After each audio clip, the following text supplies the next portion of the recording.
Tempos houve que eu imaginei que os problemas do Brasil estavam prestes a serem resolvidos. Afinal de contas, o Brasil tinha gestado o PSDB. E o PSDB tinha parido figuras iluminadas como Mário Covas, Fernando Henrique e outros. Infelizmente, isso foi o sonho de uma noite de verão. É o que vocês vão ver nesse vídeo de hoje. Bem-vindo ao canal Velho da Periferia.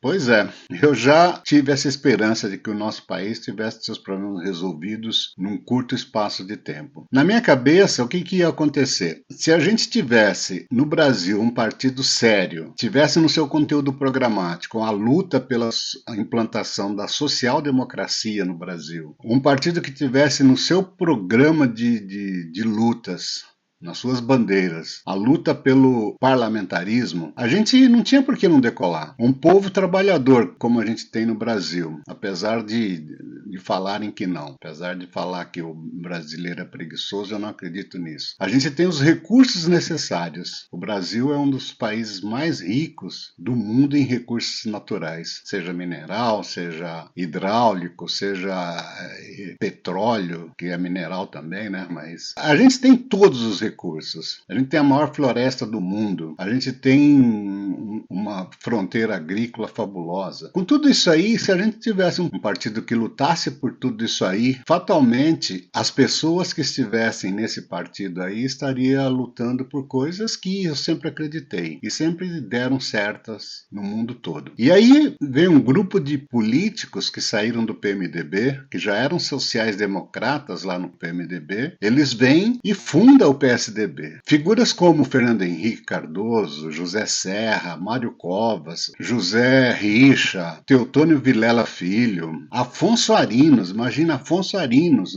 foi fundador do PSDB. Então figuras como essas aí, olha, se elas quisessem mesmo fazer um partido de verdade, um partido que entendesse direitinho tudo, a necessidade de colocar esse país nos trilhos e conduzi-lo a um bom termo, eles fariam. E a hora que esses políticos então se juntaram para isso, eu falei assim, bom, agora acabou. Agora, o que faltava para o Brasil dar certo, o que era? Era ter um partido bom, políticos bons. E esse partido é o PSDB. Os outros partidos vão, obrigatoriamente, se quiser concorrer com ele, os outros partidos vão ter que se amoldar aos novos tempos. Foi isso que eu pensei. Mas, infelizmente, gente, como eu disse no início, na abertura lá, foi um sonho de uma noite de verão. Hoje, o PSDB não é nada daquilo que pronunciava na sua formação, né? A hora que você olha para um local, um lugar onde deveria estar sendo ocupado por Mário Covas, está sendo ocupado por Aécio Neves, a hora que você olha para um lado, tem um lugar ali que era ocupado pelo José Richa e está sendo ocupado por Beto Richa,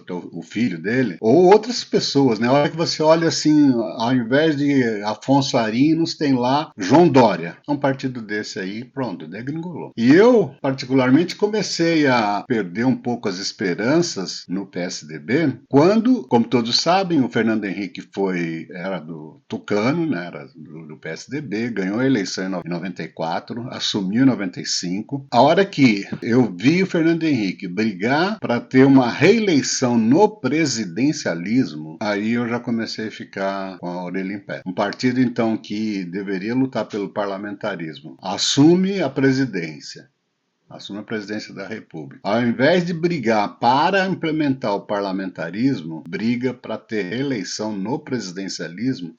Aí eu já comecei a ficar desconfiado. E na minha cabeça as coisas começaram a degringolar ali naquele momento. Mas aí foi passando. Em 2002, na eleição de 2002, na campanha eleitoral de 2002, o que eu vi foi um PSDB totalmente apático. Parece que de caso pensado, ao invés de tentar eleger um sucessor, fazer um sucessor para continuar na caminhada da implementação da social-democracia no Brasil, assim parece que de caso pensado eles começaram a fazer corpo mole. Na minha cabeça, nada me deixa outra certeza do que eles fizeram isso para eleger o Lula. Especialmente Fernando Henrique Cardoso. Fernando Henrique Cardoso, como presidente, ele não moveu uma palha para eleger o José Serra naquela época, em 2002. José Serra é o melhor candidato do mundo? Seria o melhor presidente que o Brasil tem? Claro que não. A gente sabe as coisas que o José Serra fez no verão passado. Só que o fato de ele estar num partido, o fato de ter ali junto do lado dele, ladeando ele, Mário Covas. Na época o Mário Covas era vivo ainda. Mário Covas, Sérgio Mota, Teotônio Vilela, filho, e outras pessoas do PSDB da época, com certeza iriam continuar lutando para esse país aqui tomar eixo, tomar rumo. E o Fernando Henrique fez um excelente governo, ninguém pode negar isso aí, né? Não fosse esse deslize dele aí de querer eleger o Lula, parece que fazer de propósito para eleger o Lula, não pelo Lula em si, né? Na época lá a gente nem sabia das coisas que o Lula ia fazer que o PT tinha condições de fazer, mas pelo fato dele não brigar para continuar com aquele projeto da social-democracia. Eu costumo falar, né, inclusive, que o Lula e o PT, né, conseguiu enganar até quem não votou nele. Eu não votei nele, entretanto, quando ele assumiu o governo, eu imaginei assim, não, a gente tem o presidente eleito aí, eu acho que ele vai ser incompetente, muito incompetente mesmo, mas pelo menos problemas de corrupção nós não teremos. O pior é que eu me enganei. Então, ele conseguiu enganar até a mim que não votei nele. Imagina os eleitores, imagina as pessoas que votaram nele. Então, mas então não é muito por causa do PT, não, né? Que o Fernando Henrique apoiou o PT. Para mim, foi caso pensado mesmo para não seguir com a proposta da social-democracia. E é isso aí que para mim é lamentável. Então, nesse momento aí, o PSDB começou a cair em descrédito para mim. E aí a hora que eu comecei a ver, então, olha, essas figuras como João Dória, Aécio Neves e outros, né? O Beto Richa, quando eu comecei, Álvaro Dias no Paraná, mandando lá no PSDB do Paraná. A hora que eu vi essas figuras aí dominando o PSDB, eu falei, não, morreu, não tem nada a ver com aquele partido que foi criado lá, com aqueles próceres, né, da democracia brasileira, não tem nada a ver com aquilo lá. Não deu outra, né, não deu outra, a gente viu o que aconteceu, o PT entrou uma vez, ganhou, e estamos aí, e tudo isso aí é culpa de quem? Na minha cabeça, isso aí é culpa do Fernando Henrique, um cara que eu admirava muito, muito. Então, eu admirava muito o Fernando Henrique Cardoso e admirava todo mundo, aquele pessoal todo do PSDB lá, um ou outro que ele não conhecia, né, não sabia das características, mas eu falava assim, não, junto com políticos dessa estirpe aqui, eu acho que ninguém vai seguir rumo errado. Eu imaginei isso aí. E a partir do momento, né, eu já falei, né, que a partir do momento, no vídeo anterior, que a partir do momento que surgiu o PSDB, eu comecei a votar, eu falei, finalmente eu tenho um partido para chamar de meu, embora eu nunca tenha me filiado nele, mas tem um partido aqui que eu vou seguir para todos os cargos que eu for votar. Ou seja, eu me atucanei mesmo. Hoje eu não sou mais tucano, vamos dizer assim, né? Mas não foi porque eu mudei, não. Foi porque eles mudaram. E aí eu morava em São Paulo e na época que foi criado o PSDB, comecei a votar no PSDB. Não parei mais até determinado ponto, até ter uma decepção total mesmo com o PSDB. Aí eu tive a oportunidade, teve uma eleição lá de São Paulo, que os candidatos a senadores do PSDB foram Mário Covas e Fernando Henrique Cardoso. Olha só, eu tive a oportunidade de votar para senador, eleger os dois senadores por São Paulo, Mário Covas e Fernando Henrique. E aí eu elegi esses dois senadores e por motivos profissionais eu tive que mudar para o Paraná. Mudei para uma cidade chamada Campo Mourão e fui trabalhar no centro de processamento de dados de uma empresa lá em Campo Mourão. E aí, gente, eu estava lá, apesar de eu ter votado no Mário Covas e no Fernando Henrique Cardoso, eu tive a oportunidade de ter contato com esses dois políticos lá no Paraná. num estado que nem era o deles, né? E eu vou contar um pouco dessa história aí. Quando eu me mudei para o Paraná, no meio do ano de 90, eu me mudei lá para Campo Mourão. Já em 91 eu me ofereci para escrever num jornal de Campo Mourão, que quando eu comecei a escrever nele chamava Tribuna do Interior, depois mudou o nome para Tribuna. Era só Tribuna, né? Tem aí a foto na capa, vocês podem ver aí, tem os dois logotipos, né?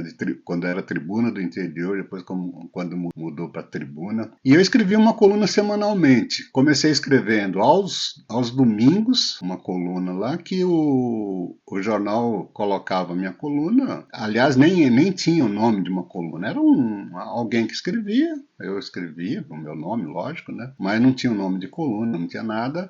E todos os domingos saía lá em alguma página. Não tinha uma página fixa para sair, para ser impresso, né, para constar no jornal. Aí eles colocavam lá na página que desse espaço, eles colocavam. Eles colocavam então em qualquer lugar. Chegou num determinado ponto, eu resolvi dar um nome para a coluna e falei que gostaria de ter um lugar fixo no jornal, né, uma página fixa. E, tipo assim, né, a hora que se alguém quisesse me ler naquele jornal lá, sabia exatamente onde encontrar a coluna. Para ser dessa forma aí, a gente entrou num acordo e aí a minha coluna passou a ser escrita todas as terças-feiras na página 2, na segunda página do jornal, que era onde se publicavam as opiniões. Tipo editorial, assim. Eu não era editorialista, lógico, né? Era uma coluna de opinião. Então foi assim que surgiu nesse jornal aí uma coluna chamada Pau Brasil. E eu escrevi lá acho que por 4 anos eu escrevi, né?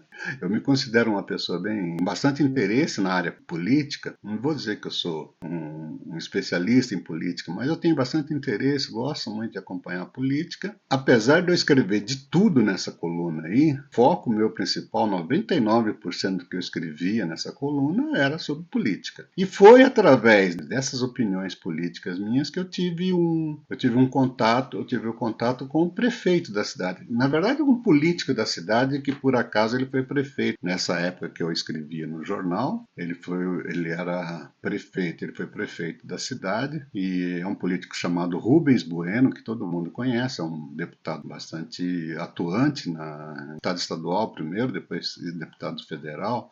Já foi secretário de Estado e foi deputado federal, acho que já ainda é deputado federal por vários mandatos. É um político bem tradicional lá naquela região de Campo Mourão. Mas então eu conheci, por causa dessas opiniões políticas minhas na coluna, acabei tendo contato com o Rubens Bueno. E o Rubens Bueno, um tucano de primeira linha, né? Um tucano de alta plumagem, vamos dizer assim. Ele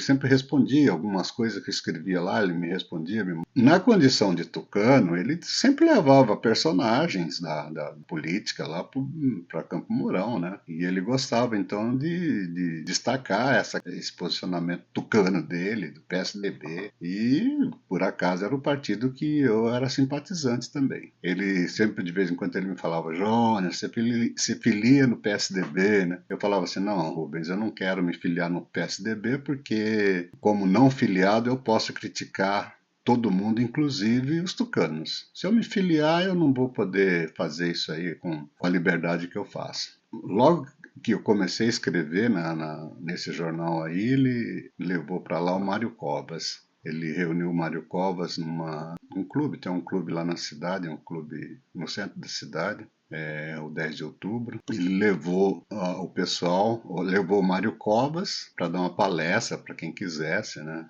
Para quem coubesse no auditório. Por acaso, eu fui nessa palestra aí, tive o prazer de assistir uma palestra de pelo menos umas 2 horas e meia com Mário Covas, né? E como sempre, eu fiquei embebecido com as palavras do Mário Covas. Nunca vi um político tão cônscio, né, da situação política do Brasil e do mundo como o Mário Covas. E com a consciência também, né? Uma consciência bastante social-democrata, que era aquilo que eu sempre sonhei. Aí, assim, cumprimentei o Mário Covas, assim, só um cumprimento bem simples, né? Nem travei conversa nenhuma com ele. E logo depois, mais para frente um pouco, o Rubens Bueno levou também para lá, para para Campo Mourão o Fernando Henrique Cardoso para dar uma palestra. Isso aí foi, ele reuniu no próprio auditório, não sei se no auditório da Câmara Municipal, um auditório que tinha lá no prédio da prefeitura. E aí eu fui lá também assistir uma palestra do Fernando Henrique. Aí eu fiquei embebecido, né? Lógico. Eu já tinha visto o Mário Covas, aí agora estava vendo o Fernando Henrique. O Fernando Henrique era senador ainda, ele não estava nem em campanha, não tinha assumido nenhum ministério, nada, né? Porque assim que houve o impeachment do Collor, Fernando Henrique foi servir o Itamar Franco e foi servir como ministro do exterior, né? Como chanceler brasileiro. Na época que ele foi lá, o Collor não tinha caído ainda, então ele era senador, não tinha sido ministro, não tinha sido nada, nem muito menos candidato. Aliás, nem passava pela cabeça dele ser candidato. Aí ele deu uma palestra muito interessante falando sobre política, né? Eu lembro que a primeira frase que ele falou foi uma frase interessante, assim, bem de sociólogo mesmo, né? O tema da palestra dele lá era sobre política. E ele falou assim: falar sobre política é a mesma coisa de falar sobre Deus e seu tempo, né? Ou seja, o tempo de Deus é sempre foi lá para lá, pra cá. E falar de política é a mesma coisa. Eu lembro que ele começou a palestra dele falando assim. Mas aí assisti a palestra muito boa, né? Na época ele defendia mesmo para valer, ele defendia o programa do PSDB e defendia então o parlamentarismo, defendia a social-democracia e bastante interessante a palestra dele. E no final o Rubens Bueno meio que me pegou pelo braço assim e falou assim: deixa eu te apresentar para o Fernando Henrique. Aí me apresentou para o Fernando Henrique, eu cumprimentei e aí o Rubens Bueno falou para o Fernando Henrique: tá aqui, olha, um tucano de coração, mas que se recusa a se filiar no PSDB. Mas é um tucano de coração, eu tenho provas disso, né? O Rubens Bueno falou para o Fernando Henrique. Aí o Fernando Henrique virou para mim e falou: ó, você deveria se filiar ao PSDB, né? Afinal de contas, se você já é tucano de coração, por que não se filiar, né? Aí eu falei para ele a mesma coisa que eu sempre falava pro Rubens Bueno. Falei: não vou me filiar, não quero a carteirinha do PSDB, porque eu, sendo um tucano sem carteirinha, eu posso criticar tudo, inclusive os tucanos. E se eu pegar uma carteirinha, não vou poder criticar, eu posso criticar todos, menos os tucanos. Aí ele falou, a gente ficou conversando mais alguma coisa lá e gostei muito de ter esses 3, 4 minutos de conversa com ele e foi um papo interessante. Nessa semana aí eu escrevi uma coluna, meio que resumindo a palestra do Fernando Henrique, né? Então veja, eu admirava esses dois políticos, admirava esse partido, admirava esses dois políticos, tive a chance de conhecê-los pessoalmente, e o Mário Covas não conseguiu desfazer essa imagem que eu tinha dele. Ele continuou com aquela mesma... o câncer o atacou. Então, mesmo quando o Mário Covas foi acometido pelo câncer, que o matou, ele continuou ainda lutando não só pela vida, mas pelo país. E aquela imagem que eu tinha dele não foi desfeita nem um pouco. Não foi. Ele conseguiu deixar em mim aquela imagem que eu sempre tive dele, mesmo quando se foi. O que não aconteceu, infelizmente, com o Fernando Henrique. O Fernando Henrique, ele me decepcionou bastante. Como eu disse lá, a partir de 2002, né, aquele posicionamento dele na campanha eleitoral, que acabou elegendo Lula, acabou entregando o Brasil ao PT, um projeto bonito que a gente tinha da social-democracia, acabou sendo substituído por um projeto de comunismo, né? Ou pelo menos de socialismo, que é o que o PT vem lutando para implementar no país desde quando assumiu. E o Fernando Henrique, então, apesar de ele estar ali, aí, vivo ainda, tudo, mas aquela imagem que eu tinha dele no início lá, ele fez questão de apagar. Na minha cabeça, ele apagou aquela imagem lá, não sei por que ele resolveu trilhar esse caminho aí. Dizem nos bastidores que ele é muito orgulhoso, né? Dizem que ele é orgulhoso demais. Não sei se é por isso, não sei por que foi. Mas o fato é que foi naquele momento ali que o PSDB começou a degringolar, começou a dar um tiro na água. E agora está esse arremedo que teve aí, né? Especialmente na última eleição para prefeito. Eleições presidenciais, então, a gente nem fala mais, né? Depois que o Alckmin, né, que era um dos garantidores do PSDB na época também, que ele se bandeou pro lado do Lula, aí eu falei, não tem mais jeito não. Não tem mais jeito. O Rubens Bueno, aquele deputado, aquele político lá do Paraná, ele teve que sair do PSDB, segundo informações que eu tive lá, ele saiu do PSDB porque o Álvaro Dias se filiou ao PSDB e começou a dominar. E como é que um político como o Álvaro Dias domina um partido? É uma pergunta interessante, né? E aí a turma do Rubens Bueno toda se filiaram no PPS na época do Roberto Freire, hoje acho que chama Cidadania, né? Mas o PPS o que que era? Era o PC do B, Partido Comunista do Brasil. E aí o Rubens Bueno também não era lá mais do PSDB, ou seja, morreu. O PSDB morreu. Tanto que o fiasco que o PSDB fez lá em São Paulo, por exemplo, apresentando o Datena como candidato, foi qualquer coisa assim de impressionante, né? Então, mas um fato interessante, né? Foi esse aí que eu tive a oportunidade de conhecer esses dois grandes políticos brasileiros e um deles ainda está vivo, o outro infelizmente já faleceu, vitimado por um câncer. Eu depositei muita confiança nesses dois aí e um deles me abandonou no meio do caminho, vamos dizer assim, né? Me abandonou no meio do caminho e eu procurei outros caminhos, né? Procurei outros caminhos. Não deixei de ser um social-democrata. Quem deixou de ser social-democrata foram os tucanos, com certeza foram. Eu continuo no mesmo lugar que eu estou. E por que eu falo que eu sou um social-democrata? Porque para mim, um regime de governo, um sistema de governo bom é aquele que alia o que existe de melhor no socialismo, que existe de melhor, e o que é o que existe de melhor do socialismo?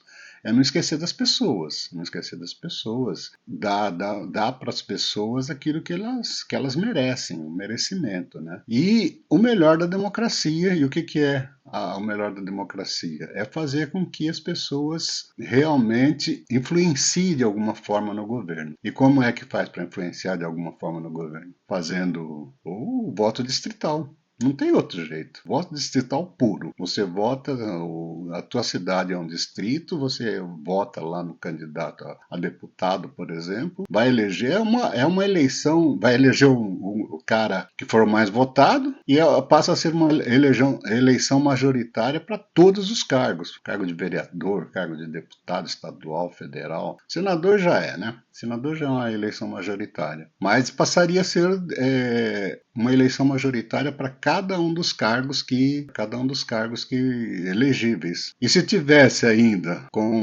junto com o parlamentarismo, tivesse ainda a figura do RICAL, né? Isso que existe nos Estados Unidos, que é o que você dentro de um distrito, um determinado percentual do eleitor daquele distrito pode convocar o recall de um determinado político.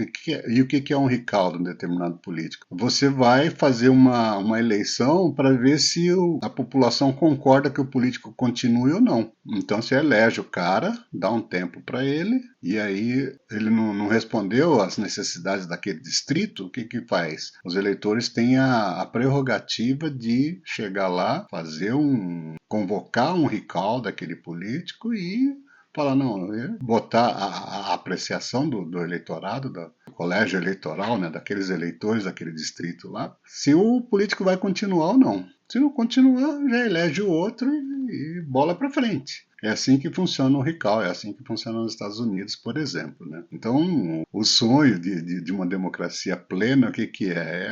Para mim, né? É o parlamentarismo, com um voto distrital puro e com a possibilidade ainda de recall de político. Dessa forma, como diz o Fernão Lara Mesquita, né, um grande jornalista que o Brasil tem, ele fala que a gente só vai dar jeito na política brasileira o dia que a gente arrumar um patrão para o político. E o que é o patrão político? É o eleitor. O eleitor demite o político a hora que ele quiser, a hora que ele achar que deve. A hora que o político não cumpriu as obrigações dele, ele é demitido. Então seria a meritocracia também para os cargos políticos. Isso é um sonho, né? Então por isso que continuo sendo um social-democrata. É o melhor do socialismo, não esquecer as pessoas, e o melhor da democracia, que é dar importância para a opinião das pessoas. Então, nesse final de vídeo agora, eu convido vocês para assinar o canal e convido vocês para curtir, dar o like, o dislike, né? Se gostar, dá o like, se não gostar, dá o dislike, mas o importante é interagir. O importante é o engajamento. E divulgue com teus amigos esse vídeo. Direto da periferia do Brasil, até o próximo vídeo.